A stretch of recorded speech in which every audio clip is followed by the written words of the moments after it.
श्री स्वामी समर्थ. अवधूत चिंतन श्री गुरुदेव दत्त.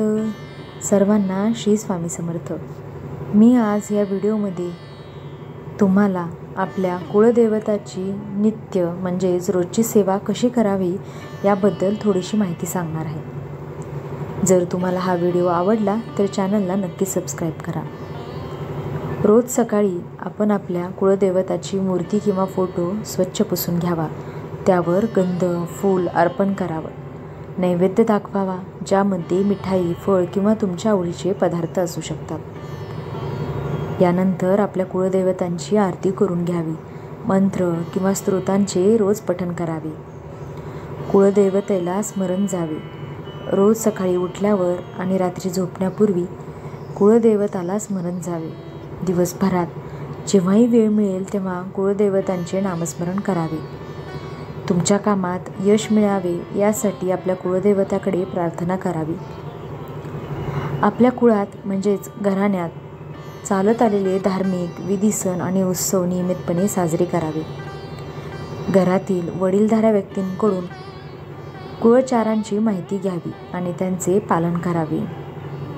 आपल्या कुळदेवीचे किंवा कुळदेवतांचे मंदिर किंवा धार्मिक स्थळ जेथे असतील तिथे जाऊन वर्षातून एकदा तरी त्यांना भेट द्यावी.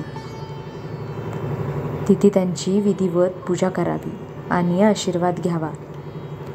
गरिबांना अन्नदान करावं, इतर वस्तूंचं दान करावं, ज्यामुळे तुम्हाला आपले कुळदैवत प्रसन्न होईल आणि तुमच्यावर त्यांची नेहमी कृपा असेल.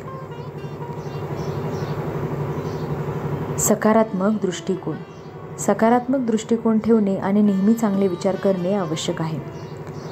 कोणत्याही परिस्थितीत निराश न होता कुळदेवतांवर विश्वास ठेवावा.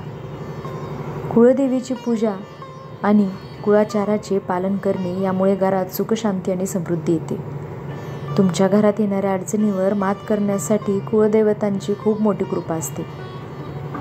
कुळदेवतांचे कोणते मंत्र आणि स्तोत्र आहेत की ज्यामुळे आपण ते नियमित आपल्या सोयीनुसार वाचू शकतो.